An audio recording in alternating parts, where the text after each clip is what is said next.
morning, Carrie. Good morning, James. How are you? I'm wonderful, wonderful. Good to see you. Yeah. Hi, Cheryl. Good morning. Hi, Jess, Ken, Good Edie. morning. Loving my Wright. I don't I just look beautiful today? You do. You do. It's funny. That's actually my appointment. My appointment this morning is at a labor union office off Stockton that apparently has a moringa tree growing, and all the people that have been going there have been asking about it and wanting to eat it. And so we're going to start working together. So That's nice. Yeah. Nice. Labor union. Wow. Please get pictures, Dr. Carey. We need pictures for that one, if you can. I know Definitely. I will. That's a picture moment.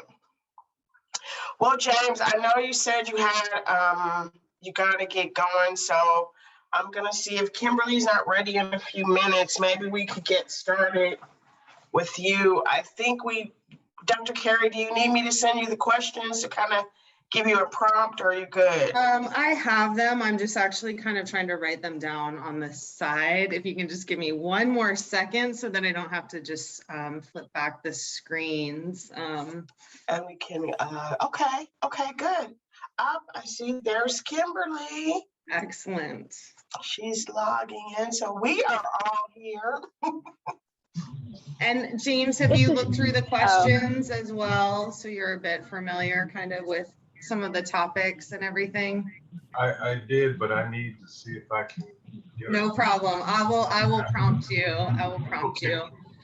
So yeah, just briefly, I'll actually can go through all of them maybe, and then we'll work through them. But the first one is just telling about your work and your organization in the context of food justice and health equity, what you're pushing forward, how you interact with the community, academia, and industry, challenges you're facing, encouraging the next generation of youth to engage in food justice and STEM and global health. And then finally, just talking about what type of projects and assistance and kind of vision do you see for this center of expertise. So that is it. So maybe we can start with just the first one. And Dr. Carey, do you mind if we ask Edie if she's going to have a few minutes to talk to do a little interviewing? Edie, will you have time for that today? Or do you want me to reschedule you for, maybe January or February? Because I really wanted to hear about this. I thought that you already had rescheduled me. No, you were just too special. We weren't rescheduling you. We were just going to try to I was, remember I was saying we weren't available today. We're really excited. We get to present at it's called the Hunger Free Communities Summit today. And so that's kind of where our attention's going. And I'm driving, so I'm going to be on mute, and I'm actually going to have to leave early. Very good. Thank you. Thanks for joining calling us. in. Yeah. And Kimberly, she just stepped away, but thank you for joining. I think I'd like to go kind of through the questions and really ask both of you. So James, if we can start with you, and you can just tell us about your work and kind of some of your thoughts on food justice and how your work is involved with that. Yeah. So good morning, everybody. James Brady. My farm is called Continue to Farm, and I started it as a social enterprise, not to make a lot of money, but to create impact around food justice, because like in California, we have 12 known food deserts. And so what I did initially, probably about 6 or 7 years ago, is got a relationship with the County of Sacramento Health Department. From there, I got a little grant. Well, I was awarded a little small contract, about $40,000 to build some gardens in about 25 schools in Sacramento. We actually made it up to about 17. And they are all different, mostly recirculate water system using vermiculture. So no soil, traditional soil, we use the worms and let them wiggle their way to keep the soil aerated. As a result of that, they would excrete waste, and then we drain all of that waste back into a reservoir where we pump it back out. And all of these gardens are easy to care for. They pretty much grow on their own. And we planted, of course, a variety of vegetables in all of those at, say, White Rock Elementary, John Steele Academy, the first greenhouse built in the country for Sacramento Boys and Girls Club is there down on, I can't think of the name of it, but it's in South Sacramento. And it's a totally off-grid greenhouse, 19 by 24. We have a 100-watt solar panel, 300-gallon rain catchment system, and the garden pretty much grows year-round by itself. We use the energy from the sun, stored in a 6-volt battery, and as the garden needs watering, we have a soil moisture instrument that's in the soil, and it actually tells the pump and the timer that it needs watering. So that's one foray into food justice and trying to get young people involved. And also work with, on the academia side, with UC Davis Nutrition Department. And what we did is over, say, a 3-year period, we was able to come up with a curriculum. So the curriculum is called Teens Can, and that was supposed to be done, say, 2 years ago, but it just got published, say, 2 months ago. And as a result of that, now we have a full-fledged curriculum that could go into any school environment to help young people to understand not only growing food, growing without soil, using hydroponics, aquaponics, and a variety of methods to grow food.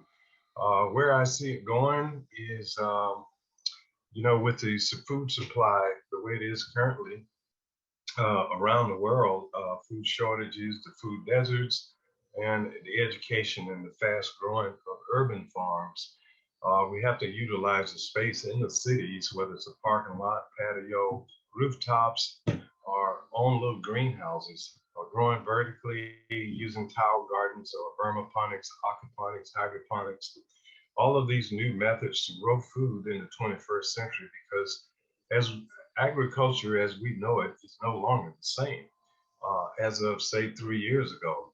So we're in a cellular agriculture, which is talking about different types of foods. CEA, controlled environmental agriculture, where we are talking about growing indoors vertically to fill some of these gaps and reduce the carbon footprint. And then lastly, the one is called an accelerator.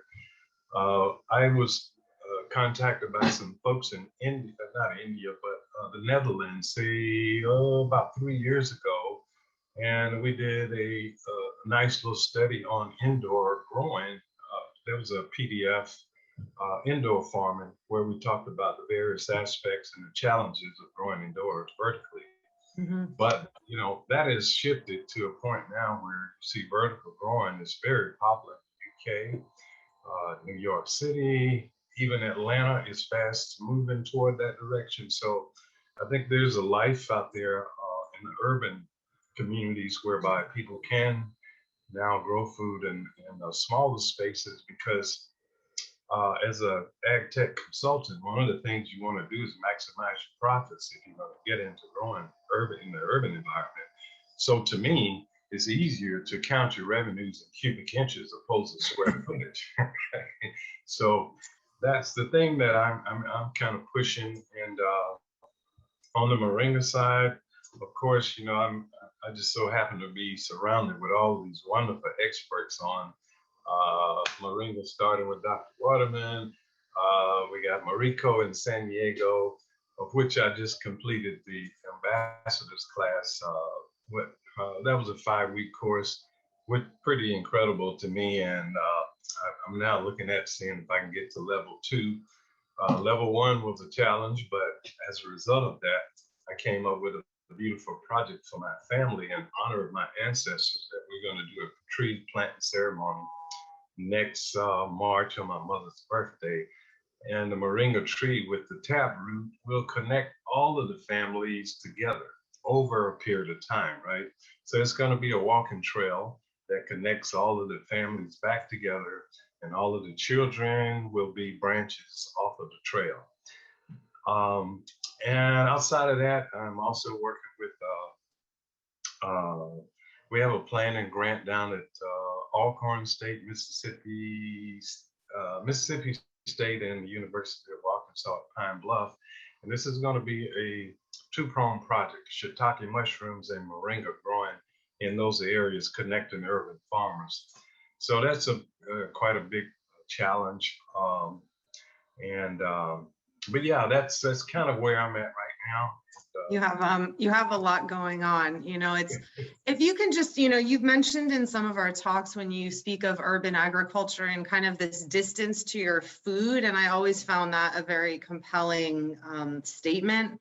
I also think it's a bit interesting how some of these agricultural techniques that we applied in permaculture in large spaces can now be in these small spaces. And on some of these grant applications, they do ask how many acres are you going to have impact on? And I think, well, again, it's, if you can produce a lot of good food in a small backyard, you only need a quarter acre.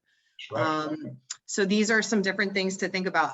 I appreciate it. I'm gonna jump over to Kimberly and have her speak a little bit. You actually covered a few different questions, so I'll ask her a few, and then we'll get back to kind of maybe challenges or things on how we can continue to work together and support each other. Okay. Kimberly, thank you so much for joining us. Yeah, if you could just tell us about your work and how it relates to food justice and health equity, and also just the context of Los Angeles and some of the things you're working on there. Yes, I am working on an online community right now. So it's going to be all about health and wellness. We actually opened this Friday, so I'm super excited about it. Congratulations. So, thank you. So I do have my own garden in my backyard that I definitely use to feed my family.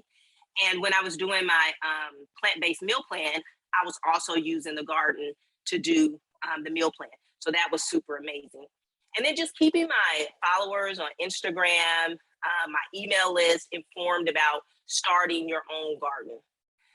Just the importance of having your own food, growing your own food, and how much healthier it can be than the stuff that you're getting from the grocery store.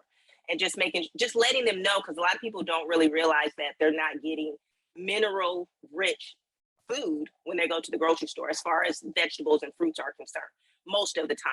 So you can really be more guaranteed, if you're growing in nutrient dense soil in your own backyard, that the fruits and the food that you're growing out there is really going to be good for you. So really just trying to educate more people about that in my Instagram and through our mailing list and on our on our online page. So we're going to be bringing that into the community. And then we're also going to be talking a lot about mind, body, and soul healing. So really touching into, as far as the body is concerned, what types of food are you eating? Getting more plant-based food into your lifestyle, even if you're not vegan or if you're not fully plant-based, but just the importance of having healthier food as an option. If you want to keep your immune system up, if you want to stay healthy. And I just feel like a lot of people are not really getting that type of information. So I really, really want to reach as many people as I possibly can. Los Angeles area, basically everywhere, and just make sure that they're getting the information that they need about letting the body heal itself and what the body actually needs to heal itself as far as food is concerned. And then as far as the mind and the mind, body, soul healing, we do a lot of meditation and using meditation as a tool to, help de-stress, to help with anxiety, help alleviate anxiety and just deal with anxiety better. Because in this day and age right now, especially with COVID and all the things that have been going on, anxiety has just been so big. We hear about it all the time. Everybody's talking about it. And it's like, how do people, learn to deal with that? So really helping people learn to deal with that and just giving them the tools. So in the community online, you're actually going to be able to come in anytime you want to, once you sign up.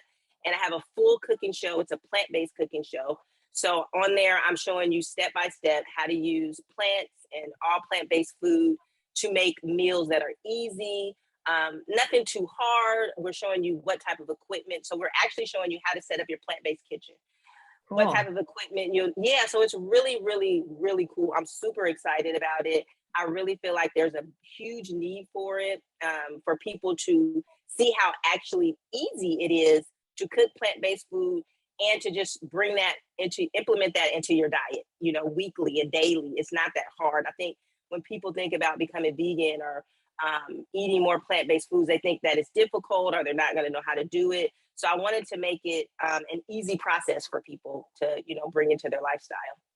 That's excellent. I mean, I think that's what people do get intimidated. And I think people also think you have to go all vegan. And I really want to echo and appreciate what you're saying about just adding and increasing these. My background in natural products chemistry really taught me that plants contain a lot of stuff that's not on nutritional labels. So beyond the vitamins. And so when you buy prepared foods, they're fortified with iron and these types of things, but you don't get the polyphenolics and the antioxidants and the isothiocyanates and all these protective compounds in the plant. So that our body requires. Yeah, our body needs that. And if we're not getting it, then we're getting sick. Our immune system is down and, we're more susceptible to catching different diseases and different things like that. So I think really getting people more informed about that and showing them that it can really, really be an easy process. And like you were saying, everybody's not going to be vegan. Everybody's not going to be full plant-based. I'm not myself. I usually go by the 80-20. So I'm 80%, I do plant-based, 20%, I might eat a little chicken, I might eat a little fish. But even if I'm doing that, I'm making sure that I'm getting the best. So I'm eating pasture-raised chicken. I'm going, above and beyond to make sure I'm getting the stuff that's still going to be healthy for my body. So just teaching people those things that they might not know about food, how to pick your food, and what's really good for your body and what's really not good for your body. It sounds amazing, and definitely keep us posted on the cooking show. And I would love to still, we had actually met about, you helping work on some recipes with moringa as well. So I'd still like to do that. And I think the teens and the youth is also such a great audience. I do think statistically they have some of the poorest diets usually because they have the independence outside of the house, but then not the best choices always. So it can be tricky there. And then I just wanted to ask, James had mentioned working with some of the universities. Are you working with any universities? Or I think a lot of the stuff you're doing, there is grant funding for at the state and federal level. And have you explored that, or are you interested in that?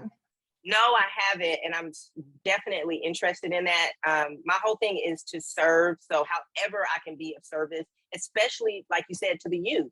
I have volunteered at my children's school before just to come in and talk about health and eating healthier. They're in elementary school, but I would definitely love to get this information out to the young people because it would be so, so helpful for them. Starting out right, a lot of people don't start eating healthy until they get sick. A lot of people don't start thinking about eating healthy until something's going on with their bodies. So we can get people on the right track ahead of time and be more preventative. It would be amazing. So that is like one of our intentions also is to get people to see the advantage of learning about these things before your body starts screaming to you that something's going on. Yeah, definitely. That sounds great. Well, I think we should definitely talk more and try and think about, the cooking shows, and especially the fact that you're using, social media and some of these new modern mechanisms of communication, I think are really impressive.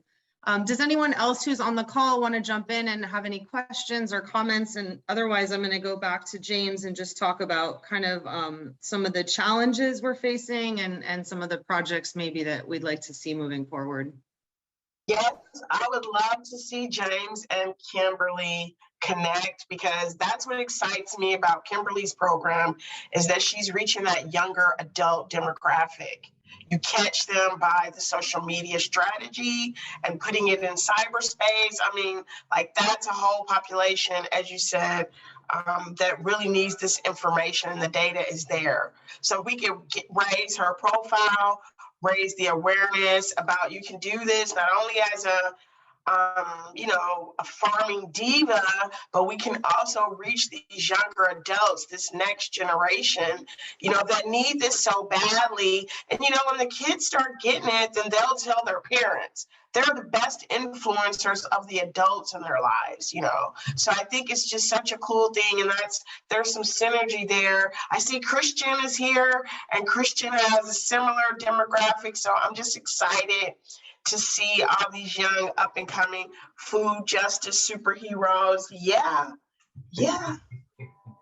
Can't wait to get y'all out there.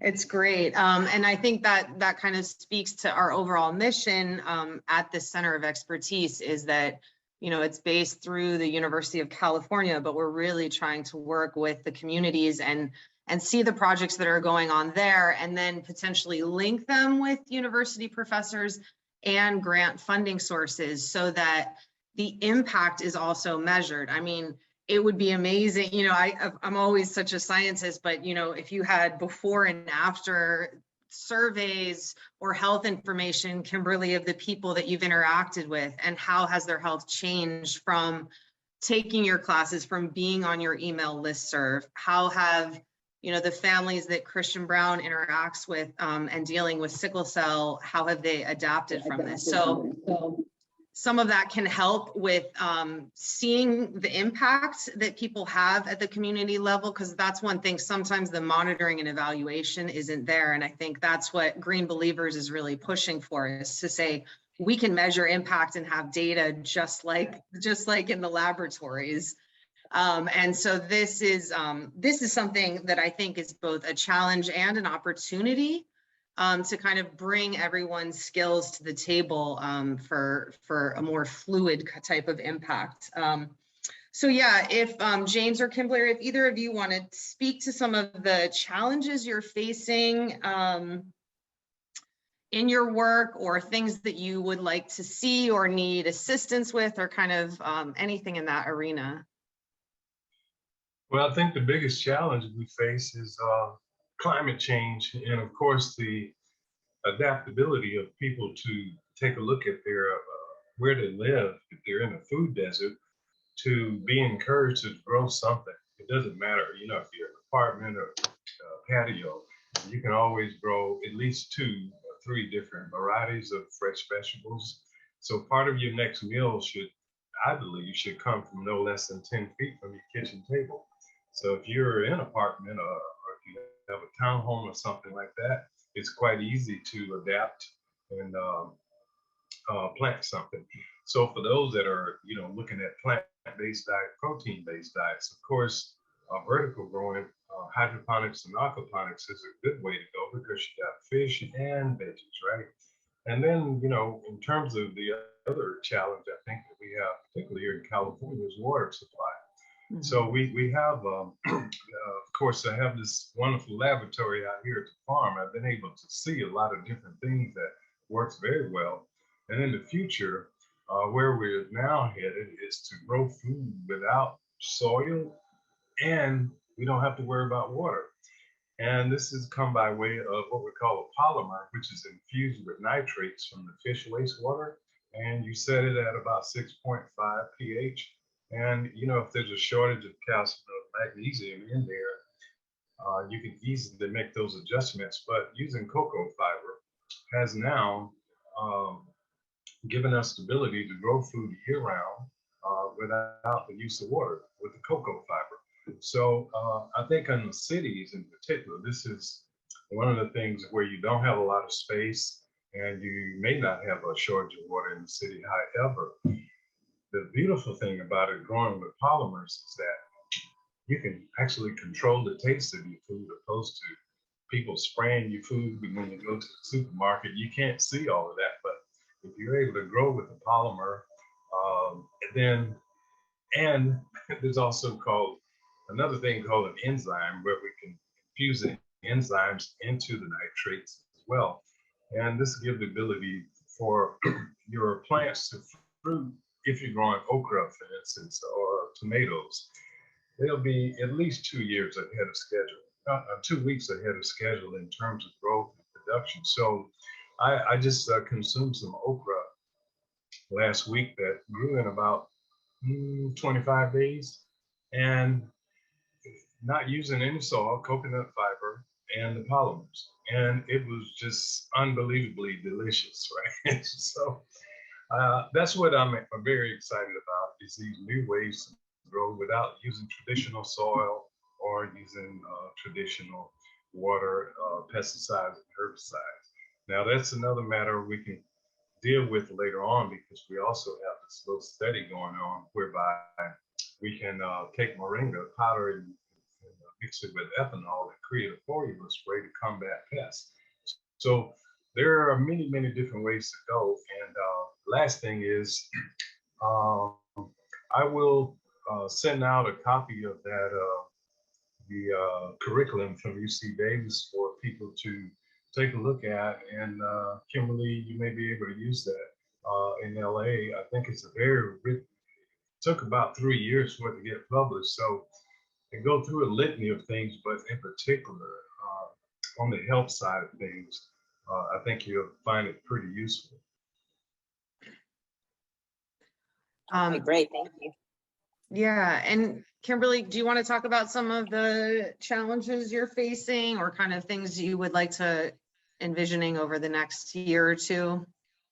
Definitely getting, taking every avenue that I possibly can to get the word out more about what I'm trying to do, as far as helping people to start a health journey, basically find a way to find their way to our community, and for us to let them know that it's a really good environment to start in, and just getting people to know that you just have to start. I think that's one of the biggest challenges, is that most people want to be healthier. Most people are thinking about doing something different as far as what they're eating, or just what their lifestyle is, but they don't know how to get started, or they just don't, they're overwhelmed with thinking that it's a lot.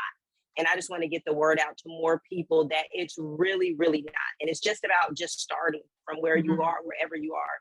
And once you start the journey, then it just, blossoms and gets so much easier. And, we really wanted to create a safe environment for people in the community. That's why we wanted to do it off of social media, for them to be able to come in and share and talk. And we'll have different interviews and different classes and things like that they'll also be able to participate in, along with them being able to just come on and watch the cooking show or download one of our meditations. But we just want people to know that it's not that hard. So just trying to find different ways besides social media to reach more people. Yeah, so with that in mind, I don't know, are you familiar with Mud Farms in Watts? No. So let's make sure that through Ron Cooper, Ron Cooper? Oh, yes, definitely. Okay, so he was working with them, and they have a $5 million project right in Watts to set up an urban garden, and then also a processing facility. And I think they're going to be doing a lot of stuff where I feel like they could really use your help. Yeah, that would be amazing. And maybe designing some of that stuff, and maybe they can also offer you a bigger audience as well. So that's one thing I wanted to mention. And then also the World Beat Center in San Diego, we were just down there. And Makeda Dredd runs that. It's a cultural center, but they also have a vegan restaurant and host music artists. And have a garden. So it would be great to also maybe connect with them. So yeah, that would be awesome. It's really exciting. And I think the last two, I think we've kind of covered the last two. One specifically was about, again, thinking from the perspective of University of California and global health. They're also trying to encourage more students to go into STEM and global health. And do either of you have any comments on that? I mean, I know we're working at the community level and talking about, food and food sovereignty and kind of empowering ourselves to eat healthier, but do you have any thoughts on what you see the next generation doing in terms of going into these fields or going into academia, and what barriers might be there, or that we can overcome to encourage more students? Yeah, I think that the curriculum that was developed at UC Davis nutrition department with Lindsay is pretty incredible in terms of how it impacts STEM. And so you got STEM, and then we have STEAM. We add a little steam to it when we bring in aquaponics, right? And that basically covers pretty much the whole litany of subject matters as it relates to growing food without soil, with soil, controlling the environment, and also for the next generation to think about, rather than growing food, but creating new food products. You know, there are a litany of products that are made from moringa, but there's also the idea that, you know, if you're plant-based focused or protein-based focused on your diets, then I think when we talk about you know, in this area, pork without the pig, chicken without the eggs, milk without the cow, coffee without beans, grape without the wine. So if you think about all of those and say, oh, you ever heard of a mac rib? As it relates to new foods that are coming into the marketplace, it's the creativity of these young people that will sustain them over time with new products that they bring into the marketplace. So I would say, you know, the STEAM, the STEM, as it relates to superfoods in for the next generation, they have the ability to be that creative and not necessarily want to become farmers, but people that study farming and to create new products that can bring to the marketplace, because everything is about choice nowadays. And moringa is, of course, to me, right at the top of the list. But yeah, I think those are some of the things that we really try to address in this curriculum on the STEM side and STEAM, if you will, when we venture into vertical growing. Yeah, it's I think it's hard to gauge you would maybe have a better perspective on kind of the pulse and energy of entrepreneurship and people creating their own careers a bit, and within these fields of natural products and health foods, and has that increased or decreased. I think there's always been a segment of the population that's eating healthier, living healthier. I think what you said about the biggest challenge of climate change is that we're all now forced, whether we want to or not, to look to those solutions and look to those lifestyle choices for ourselves and our communities. So hopefully we'll continue to push forward, and it would be great to go through the curriculum. I'll be honest, it is a long document.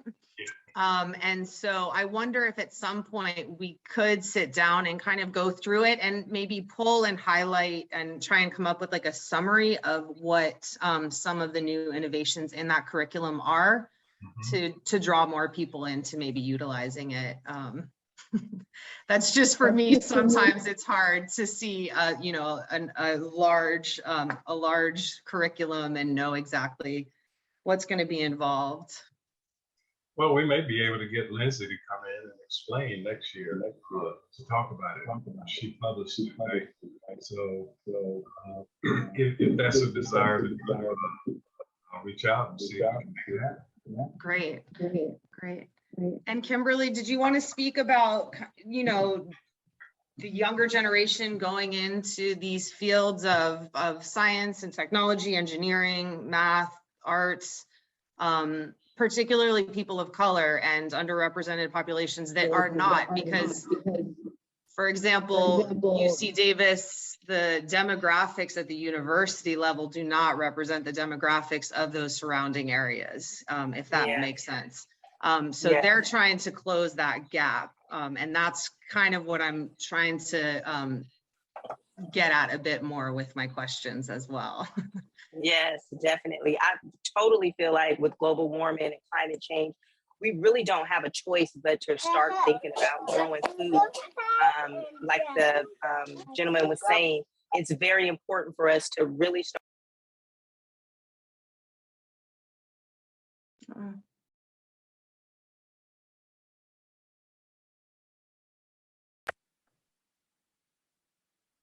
Hello? Sorry, yeah, I can hear you now. Is that? Okay, I don't know, I think something came in. Yeah, I got muted. So yeah, I'm just thinking that it's really important for us to start thinking about that and to really, really get our youth involved and being a part of those type of careers. Really think, like he said, if you're not going to be a farmer, let's start thinking about how we're growing our food though. What can you give into that whole culture of learning how to grow healthy food. So even with my children, they help me in the garden. I try to educate them about growing their own food, what it means to grow your own food. And they really are into being healthy. Like they know about not having a lot of sugar. And if I'm eating something, they're like, oh, I thought you didn't eat that. So they're even checking me on stuff that I'm doing. So I just think that it's really important to introduce this to younger people. And I feel like people are ready for this. That's why I'm in the wellness industry now, not only because I went through some health issues, but because I feel like people are yearning to get healthier. They're yearning to know, how do I do this? Like we're living in a day and age where people, they don't want to get sick. I feel like it's a calling, and I'm just trying to be here to serve that. So I feel like what we're doing is wonderful, and that there's lots of people out there that actually do want the help, especially in, like the Black community, the Hispanic community, and they just don't know where to go to get that help. That information, because we haven't really been getting that information like from like our news stations or different places like that, so they don't really know, like, is there somewhere that I can actually go and learn something like this, and it would be easy or it wouldn't be expensive. And I think a lot of people think that too. Most people that I talk to think eating healthier or starting a garden is like an expensive thing to do. Yeah. And sometimes it is. Like if you look at the cost of a bucket of KFC chicken versus, the fast food industry did minimize cost, and that's why the quality isn't there. So caloric wise, you probably could buy, cheaper food, but I've Googled like the 10 cheapest, healthiest foods, and nothing came up. And I always kind of wanted to write an article that was about, we talk a lot about this triple bottom line of meeting social, economic, and environmental needs. And in the case of food, social really meaning health. So what are the top foods that don't cost a lot, so that there isn't a reason? I was living in Kenya, where they're living maybe on about 30 cents a day, but the food is quality. Very high quality. So I think some of the things on some of the searches were cabbage and eggs, but what are those really cheap, cheaper, affordable foods that we can eat that are really healthy, and kind of keeping that balanced plate. But you're right that our social pressures and the food industry can warp perceptions of what we see as available, accessible, as well. So definitely.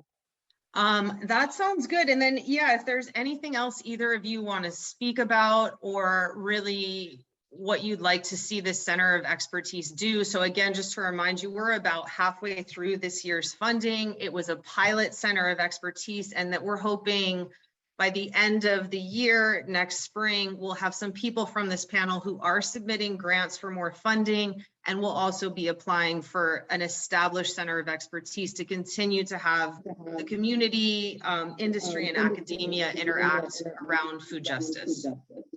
So if there's anything you two want to add to that kind of vision, please feel free. And then we will try and wrap this up probably in about 5 to 10 minutes. I don't know if James is still there. James is not here anymore. Okay, that's fine. Oh, he had to pop out. So Kimberly, is there anything else you'd like to see, or how we can work together? And maybe you can also speak. I know you did did some kind of social justice training around agriculture as well, and maybe speak about that. Yes, I went through, actually, which was really awesome, how I started my garden. My garden was, I just found someone on social media, and at the time they're a farm in Long Beach, and they actually serviced the Long Beach area, like the restaurants, the elderly. And at the time of COVID started, they started to go back to setting up gardens for residential people. So I saw that and I was like, God, I need a garden. I've always wanted a garden. I already had the bed in my backyard, just didn't know how to set it up. So I thought it was super awesome. They came in, they showed me how to do everything. They actually taught me how to plant, what I should plant next to, you know, each plant or whatever, what type of soil I should be using.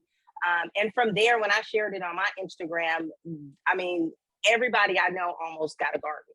So it was like super, yeah, it was really amazing. And then they would come back, check on my garden and kind of educate me and help me as far as setting it up, making sure I was doing the right things. And so I thought that was really amazing that there is actually companies out there like that will come and help you if you don't know how to do it yourself. Because the reason I never started was because I didn't know how to put it together. But just having them come out and help me and show me how to do it made it so much easier, the whole process, and made me want to get more involved in actually growing my food. So I think just helping people in that type of way, just regular people who are trying to grow food, if someone can make it easier for them and show them instead of just getting on YouTube, because for me, that was frustrating. And I just wasn't getting like exactly how I should set it up. So actually having someone come out and show me how to do it was so much better. And I think setting up something like that would be super amazing. Like a actual company that would come out and help people set up their gardens, actually educate them so they can keep it up themselves, but just get them started and doing it. Yeah, it's one of our team members, Rafael. He's in Brazil, and he actually just started doing a very similar project on the weekends. He gardens and is at the farmer's market, but now started offering these kind of consulting services. Yeah. And he said he picked up techniques from being in California with the urban gardening and is now doing that in smaller spaces in Brazil for people. And you're right, just getting them started can be such an impact. What was the name of the company you said that you got the training from? Organic Harvest Garden. And if that's not correct, I'll make sure to give you the correct name. Yeah, but this is definitely, in terms of my own interest moving forward with grants, is more actually switching from research to training and having people like, you know, hopefully you and James, who can then do some of these outreach trainings and then train more trainers as well, you know, and then focusing on some of the crops and that I'm saying are kind of smart crops and what can we grow that doesn't take as much water, but gives us just as much nutrition. So that's really exciting. I know you're going to be busy, but if we do find some grants, it would be great to see if you could be involved in doing that, you know, and that's wonderful. Yeah, that would be amazing. Yeah. Does anyone else have any thoughts to share before we wrap this up?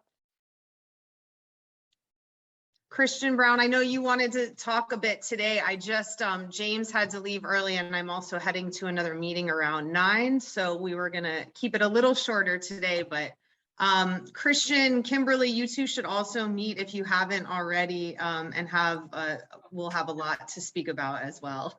Yeah, I was listening in and I definitely think what Kimberly is doing is some very valuable work, especially when we consider some of the things that are happening within the sickle cell community and the food preparation, you know, for some people who don't necessarily know, you know, how food is medicine. And so if you have somebody who is specializing in that and also specializing in just bringing these prepared meals to people or designing some type of, you know, function where they can help train people in the correct way of eating, it's super important, right? You know, in the sickle cell community now, they're rolling out some technology called CRISPR, and it's a gene editing therapy, and it's FDA approved. And you know, for the last few years, they have been testing it on mice and you know, rodents and things like that. And they want to start using it for, you know, using it on humans. And it's a multi-million-dollar project, you know, highly funded type of situation. But, you know, it's all about editing the DNA. And as we know, the sickle cell community is primarily, you know, Black community. But the downside of the whole project is that, you know, it essentially, you know, leaves,